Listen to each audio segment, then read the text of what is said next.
افضل 5 اكلات هتزود لك هرمون التستوستيرون طبيعي، ولو ما تعرفش ايه هو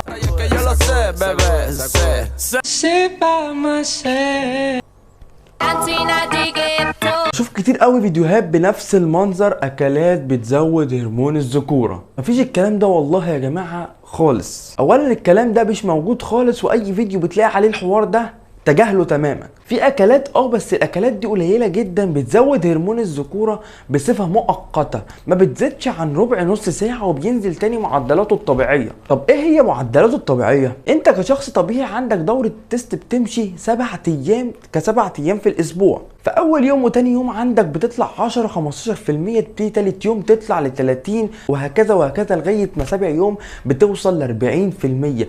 ودي اعلى حالات التست. عمرك انت كشخص طبيعي ما هتزيد عن ال 40% دول. ويبتدي تامن يوم اللي هو اول يوم في الاسبوع الثاني يبدا يعيد، ينزل ل 10% وبعدين ل 15 ل 20 لغايه ما يوصل ل 40% ويعيد تاني. دوره التست الطبيعيه في جسمنا كلنا. كمان انت عشان تحافظ عليها بالمعدل ده وتمشي طبيعيه بالمعدل ده لازم تخلي بالك من اكلك وتاكل اكل صحي او هيلثي. وحاجه واحده بس ممكن تخلي الدوره دي تسير بشكلها الطبيعي وهي تمارين المقاومه. غير كده زي ما قلت اي اكل فعلا هيأثر على هرمون الذكوره هيبقى تأثير مؤقت، هيروح بسرعه جدا مش هيأثر عليا. فانا اكل اكل هيلثي واتمرن تمارين مقاومه هلاقي دوره التست بتصير بشكل طبيعي زي الفل. بس كده ما تنساش تعمل فولو ولايك عشان تشوف فيديوهات كتير تفيدك في التغذيه وفي الفتنس. ما تنساش دايما ان الرياضه فن مش عن